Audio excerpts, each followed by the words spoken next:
Доброе время суток, дорогие друзья! С 11 по 13 января в городе Доха, в столице Катар, состоится турнир мировых звезд по дзюдо Доха Мастерс 2021 и World Masters.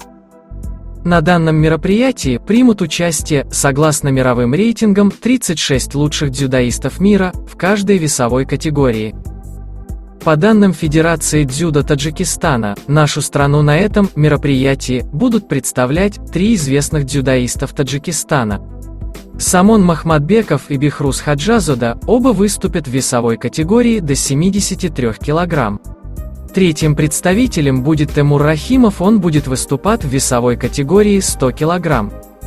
В мировом рейтинге Самон Махмадбеков занимает 14 место, Бихрус Хаджазода 17 место в весовой категории до 73 кг. Темур Рахимов занимает 30 место в весовой категории до 100 кг.